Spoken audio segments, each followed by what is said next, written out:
estamos em frente das Portas del Rei. São as portas de uma das mais notáveis vilas da Beira na Idade Média, a grande Vila do Trancoso. Era uma vila, mas era um dos centros urbanos de maior importância do norte do país. Lembram-se do Gil Vicente, aquele auto de Amofina Mendes, quando Amofina Mendes vem lá com o seu pote de leite e o que ela canta é: vou-me à feira do Trancoso e logo, nome de Jesus, do que este leite render, comprarei ovos de pata, que é a coisa mais barata que eu de lá posso trazer. É que lá tanto se arcoteou, caiu a bilha, partiu-se o leite e ela não comprou coisa nenhuma. Mas isto já no tempo de Gil Vicente, para falar numa grande feira, era a Feira do Trancoso. Com essa feira estava ligada uma grande colónia judaica que vivia aqui, esta rua por aí adiante, já era tudo casa de judeus. Ainda hoje há imensas, com o sinal da cruz na porta. Mas eu diria, e essa colónia ativíssima fez de Trancoso um grande centro comercial. É claro que essa colónia foi destruída, foi em 1543. Chegou aqui um emissário da Inquisição, mandou apregoar: é proibido sair da vila, quem sair é preso. É claro, fugiram todos, que eram centenas ou milhares, e ficaram os bairros desertos. Só lá ficaram 35. Pensa, bem, não fez mal a ninguém.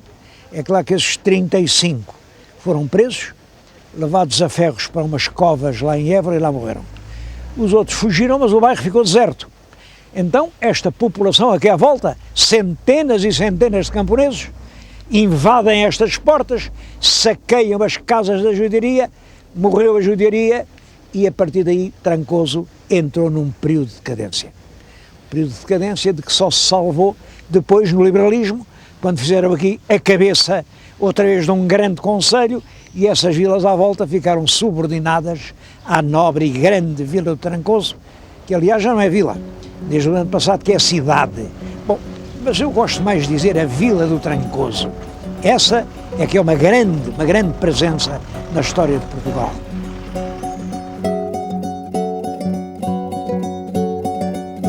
Um grande motivo de orgulho aqui para Trancoso é a famosa Batalha de Trancoso.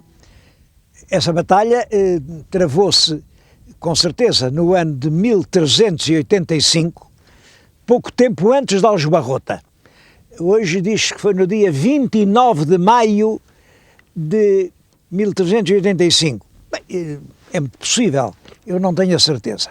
Se não foi 29, foi 30, se não foi 30, foi 1 de junho, mas é realmente antes de Aljubarrota, porque passa-se isto. Quando o rei de Castela invade Portugal e pretende ir até Lisboa, com o exército real, os senhores grandes invadem aqui estas regiões da fronteira, fundamentalmente para saquear. Entram nas cidades, nas vilas, roubam tudo, levam o gado, levam os prisioneiros, incendeiam. Bem, é realmente uma rapina que eles fazem. E aconteceu isso aqui.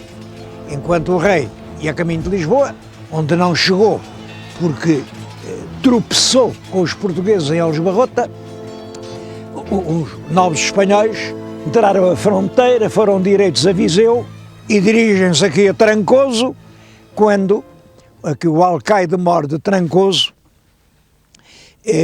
resolve, ele e outros grandes fidalgos da Beira, não os deixar atacar Trancoso. Aqui o alcaide-mor é o Gonçalo Vasques Coutinho. Então colocam-se aqui, eu estou no sítio onde foi a batalha, este padrão que pretende marcar o sítio da batalha. É claro que tudo isto é muito aproximado. Havia aqui uma igrejinha de São Marcos, e diz que a nossa hoste estava perto da igreja de São Marcos. Bom, eu creio que estava naquele planalto. As forças dos espanhóis, quando viram os nossos, desviaram-se e resolveram ladear para passar. Eles queriam, não era combater, era saquear. Queriam saquear Trancoso. Bom, e foram para um sítio muito perigoso que se vê lá. É um sítio assim em grande declive, entre uma ribeira e a serrania. Os nossos que estavam aqui caem sobre eles, as forças eram aproximadamente iguais, eles tinham mais cavalos, mais cavalaria, nós tínhamos mais homens do povo, mais infantes. O combate foi sangrento, demorou todo o dia. Diz o Fernão Lopes que foi a mais bem ferida batalha. Bem ferida batalha quer dizer a mais encarniçada. Estiveram aqui o dia inteiro a matar-se uns aos outros, até que realmente os espanhóis resolveram largar e foram-se embora, claro. Este terreno foi agora classificado Monumento Nacional. Também é um disparate chamar monumento a uma coisa que não tem monumento nenhum. Isto que se ia chamar era uma reserva histórica, para não poder acontecer como é a Aljubarrota, que encheram aquilo tudo de casas e a gente hoje já mal sabe onde foi a batalha. Para preservarem aqui o lugar da Batalha de Trancoso, que foi realmente importante. Foi importante porque quando os castelhanos chegaram aqui, já traziam roubos, já traziam milhares de ovelhas e de vacas e de escravos, de prisioneiros, iam com tudo isso já a caminho da sua terra. E foi aqui o Gonçalo Vasques Coutinho, com os seus homens, que os desbaratou e toda essa gente ficou em Portugal. Além disso, isso deu uma alma nova aos portugueses. Devo dizer que esse Gonçalo Vasques Coutinho, depois daqui, não quis ir para Aljubarrota. Os fidalgos da Beira não foram a Aljubarrota. Não foram a Aljubarrota porque eles não concordavam que o mestre Davis fosse agora rei de Portugal. Rei porquê? Até ele tinha um irmão, Dom João, infante Dom João, que era filho do rei Dom Pedro e da rainha Inês de Castro. Como é que este, que era Dom João, mestre Davis, era um bastardo, podia herdar? Portanto, estes fidalgos daqui eram partidários do infante Dom João e por isso é que eles não apoiavam o mestre Davis e por isso é que eles não foram a Aljubarrota. Então, a esse respeito vejo fazer muita confusão, diz que não foram lá por falta de patriotismo, nada disso. Estes homens eram corajosos, valentes, mas tinham dado uma palavra, deram uma palavra e cumpriram a palavra dada. Há outras lembranças desses tempos, e aqui, mas aqui não é o Gonçalo Vasques Coutinho o principal herói. O herói de Trancoso continua a ser o Bandarra. Eu agora vou-lhes falar do Bandarra.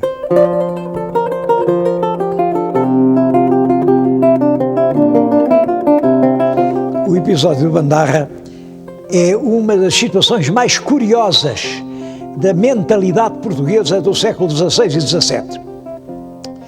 Este Bandarra era um sapateiro daqui de Trancoso, que gostava de fazer as suas quadras, era um poeta popular, era um sapateiro e poeta popular. E a certa altura fez umas trovas que não se percebia lá muito bem o que diziam, mas ele dizia que vem aí um grande leão, um leão terrível, e pede ao rei que o ajude. Pela mesma altura, os judeus começaram a ser perseguidos. E então houve uns judeus que pensaram, um leão é o leão de Judá, com certeza que é. E pediram ao sapateiro, venha cá a Lisboa, você aqui nas suas trovas diz, o que é que isto quer dizer? Bom, e começaram a passar cópias, e a judiaria toda já dizia que o Bandarra era um profeta e que estava a anunciar que vinha lá o Messias dos judeus. Claro que a Inquisição ouviu falar nisso, prendeu o Bandarra, levou-o para Lisboa e disse, então o que é que isto quer dizer? E ele lá, coitadito, ele não tinha assim, sabia e deu umas explicações vagas. A Inquisição acabou por mandá-lo embora e disse, este homem é tonto, e não se importou mais com isso. Depois veio o domínio filipino, vem a inquietação dos portugueses que queriam um rei português e começou-se a dizer que o Bandarra afinal era profeta, não era da vinda do Messias, mas era da vinda de um rei português, do rei Dom João IV. Então as trovas do Bandarra eram anunciadas como uma futura libertação de Portugal. É até nessa altura que aqui um governador manda fazer este túmulo, isto é o grande túmulo do Bandarra, venerado como um santo. Se ele era profeta, os profetas são santos. eu não tenho o dom de prever o futuro. Publicavam-se as quadras, uma parte delas eram cópia das tais que ele tinha feito. Outra parte inventaram-nas e disseram que foi depois de morto, que estavam na sepultura dele. Bom, e isto foi acreditado, e ainda hoje há quem acredite nisto. Ainda hoje, aqui nesta terra, eu vejo em livros que continuam a acreditar no profeta Bandarra. Eu tive a sorte, já há muito tempo, há mais de 20 anos, encontrei nos reservados da Biblioteca Nacional um manuscrito que esclarece completamente as coisas. Completamente as coisas. É um manuscrito relativo a factos muito importantes da história de Trancoso, factos dos mais importantes, mas que aqui os historiadores omitem completamente. Eu vou-lhes ler o que diz esse documento. Fazendo El Rei, trata-se do rei Dom João III, mercê ao infante Dom Fernando, seu irmão, da vila de Trancoso, mandando ele, o infante, tomar posse dela, da vila, não quiseram os moradores da vila e amotinaram-se. E mandando à corte, em Lisboa, a um Lopo Cardoso, que era dos principais da terra, disse ele a El Rei, como os moradores de Trancoso estavam determinados de se aventurar antes a morrer todos, que a deixar de ser vassalos de Sua Alteza para o ser do infante Dom Fernando. E El Rei, que naturalmente, quer dizer, de seu natural, era benigno, disse a Lopo Cardoso que todas as vezes que ele cavalgasse, quer dizer, quando o rei saísse do passo a cavalo, ele o acompanhasse para que pudesse dizer ao infante, seu irmão, e lhe falasse nisso, a ver se o podia contentar com outra coisa.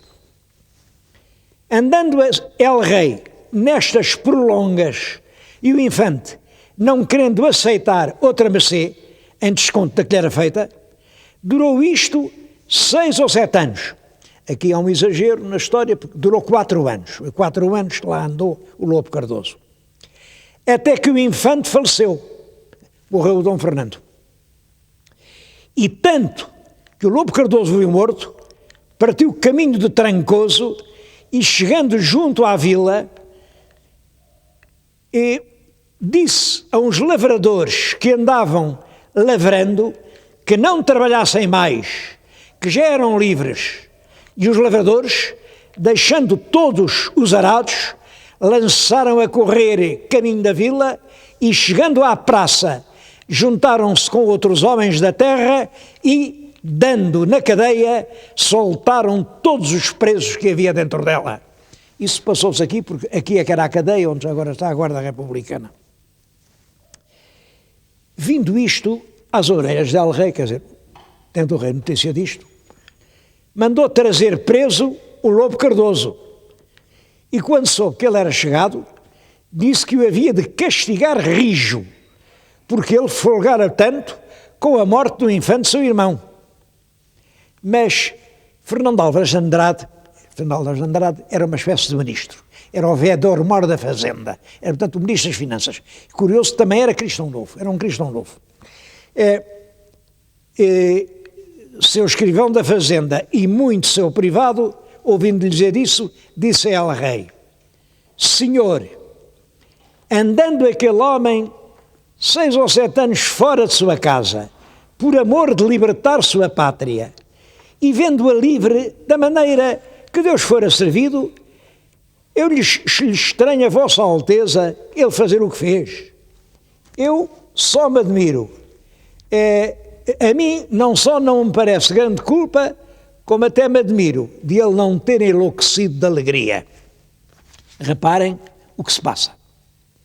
Este documento esclarece que, na altura em que o tal Bandarra fez as estrofas em que diz que um Dom Fernando, é que ele chama semente del rei Fernando, precisamente del rei Fernando, é infante Dom Fernando, quer apoderar-se desta vila e pede ao rei que não deixe. Na altura em que o Mandarra escreve isto, há uma revolta popular em Trancoso porque não querem que a vila seja entregue ao infante Dom Fernando. O Lobo Cardoso, que é o príncipe dos principais, é quem vai à corte pedir ao rei e fala com o rei e anda lá 4 anos e gasta a sua fortuna e fica doido de alegria quando vê o infante morto, porque é claro, agora a terra já não tem dono, e é ele que durante esses 4 anos livra Trancoso de ser invadido pelas tropas reais para a entregar ao infante. Portanto, esse é o grande herói local. Aliás, estou aí família. A família Lopes Cardoso são os descendentes do Lobo Cardoso. Ora bem, hoje ninguém se lembra desse verdadeiro herói local. Não há aqui uma rua, uma praça, um busto, nada. Lembram-se, é do pobre sapateiro Mandarra que fez umas trovas que nem ele próprio sabia o que queria dizer. Isto impressiona-me e até aqui, isto é assim, não há dúvida nenhuma. Vejo que têm saído livros, ignoram ainda este documento que esclarece tudo. A história do Mandarra é um episódio da revolta popular desta gente contra o facto de quererem ser dados ao infante Dom Fernando. E eles não queriam ser dados por isto. Quem era dependente do rei pagava sempre menos, porque o rei tinha muitas terras e, portanto, contentava-se com um pouco. Quem era dependente de um nobre ou de um grande pagava muito mais, e os exatores das fazendas dos fidalgos eram muito mais rapazes, muito mais cruéis do que os do rei. Portanto, razão tinham eles. Mas tudo isto anda ignorado e esquecido. Eu aproveito este momento para aqui, e junto do túmulo do tal Mandarra, prestar o meu preito de homenagem a esse sim, esse grande homem de Trancoso, que lutou pela verdadeira liberdade da sua terra. E até me vem à cabeça que ele pode estar ligado com uma outra lenda. Vou-lhes contar essa lenda.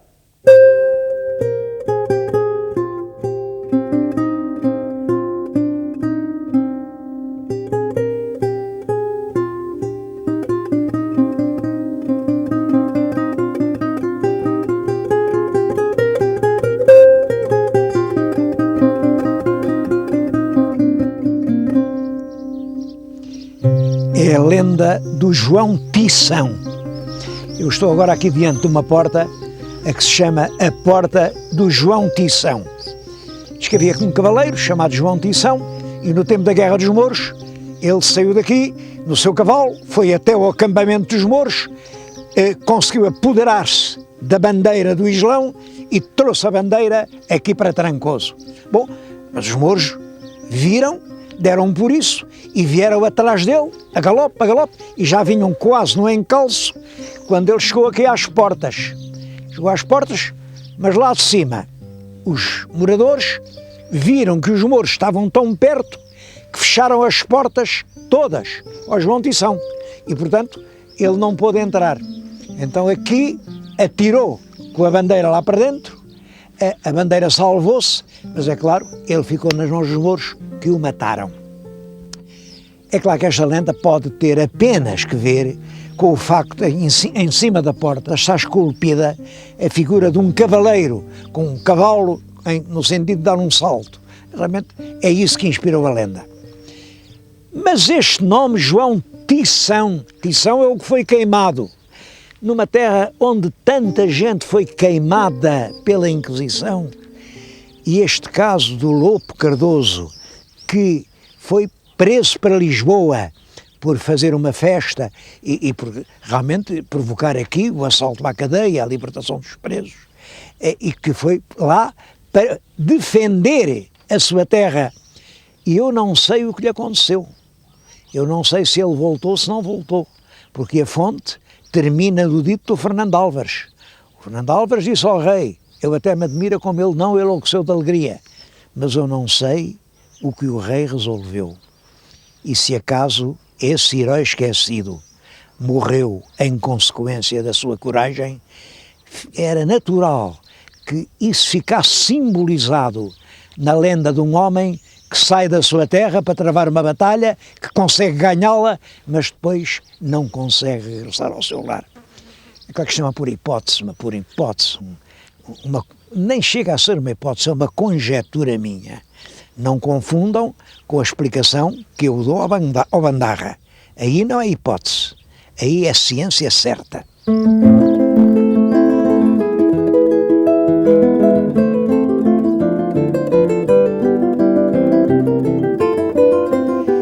Toda esta região é rica de memórias históricas e há aqui perto de Trancoso, uma localidade que é fascinante.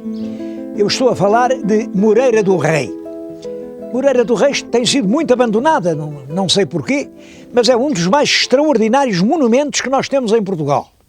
Eu devo dizer que eu vim cá por causa de um episódio que vem na história, e foi isso que me trouxe cá. O episódio é o ato final daquele grande drama que é a Guerra Civil, que no meado do século XIII opõe o Conde de Bolonha, futuro Dom Afonso III, ao irmão, ao Dom Sancho II. Ao contrário do que se costuma dizer, diz que foi uma intriga dos bispos para tirarem um bom rei e porem lá o Dom Afonso.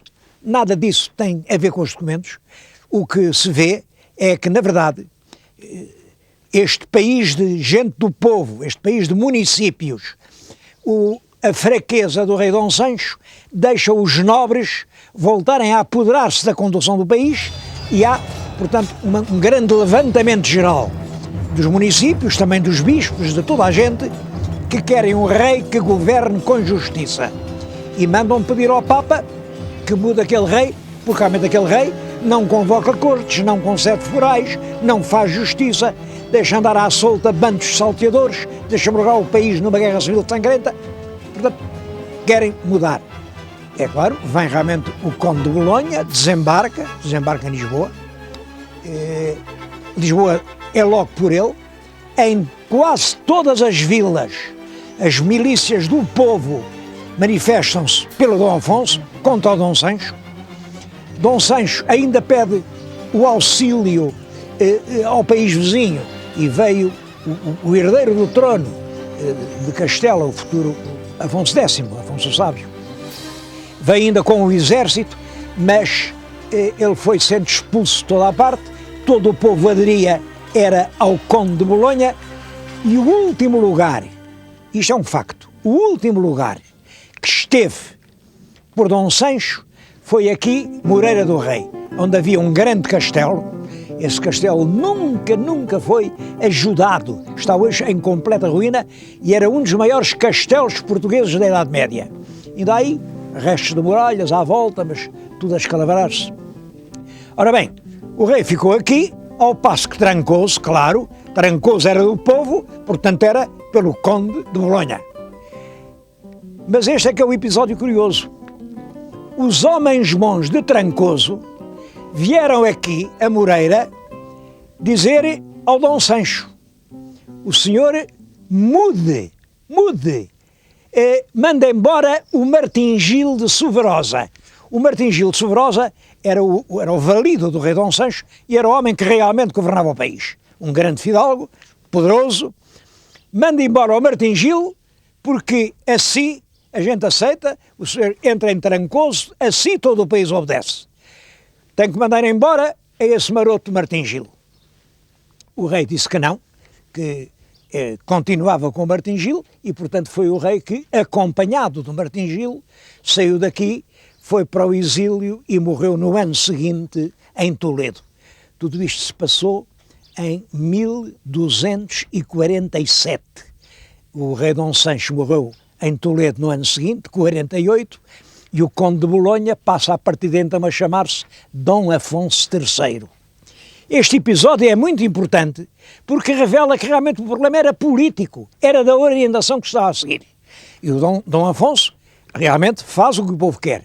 Volta a convocar cortes, como sabem, são as primeiras cortes em que estão presentes os representantes populares, volta a conceder muitos forais, a conceder feiras, é uma política inteiramente municipal, popular, na linha dos primeiros reinados. Ora bem, o último drama foi aqui que se passou. Agora, eu vim aqui, eu nunca tinha vindo aqui, e fiquei assombrado pela riqueza arqueológica que isto tem. Há ali um rochedo, um rochedo imenso, que era provavelmente um santuário, ainda lá tem as covas, um rochedo imenso, que dominava toda a região, faz lembrar Panoias, isto faz lembrar Constantino Panoias. Bom, depois nesse rochedo, no período paleocristão, começaram a fazer as sepulturas, todo o rochedo e tudo isto à volta. Tinha em baixo centenas e centenas de sepulturas, sepulturas de adultos, sepulturas de crianças, sepulturas para todos os gostos. Depois, em cima desse campo sagrado das sepulturas, fizeram um templo.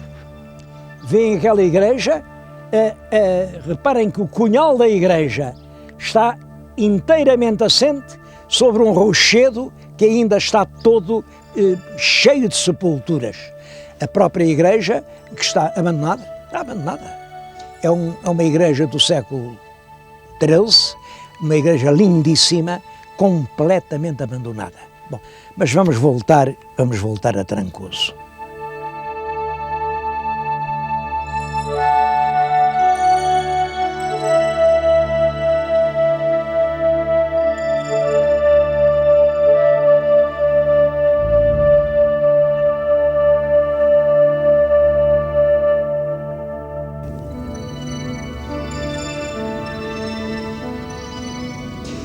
Trancoso é uma das terras portuguesas que melhor souberam cuidar, zelar pelas suas relíquias medievais. Estou no castelo, aquela grande torre que ali estão a ver, penso que já existia no século X, bem, no testamento da Dona Châmoa, ela faz referência ao castelo aqui de Trancoso, era aquela torre. O resto das muralhas serão do século XIII, o primeiro farol aqui é Dom Afonso Henriques, mas tanto o castelo como as muralhas à volta da povoação, tudo isto está praticamente intacto. Bom, intacto e, a meu ver, não tão bem aproveitado como podia ser.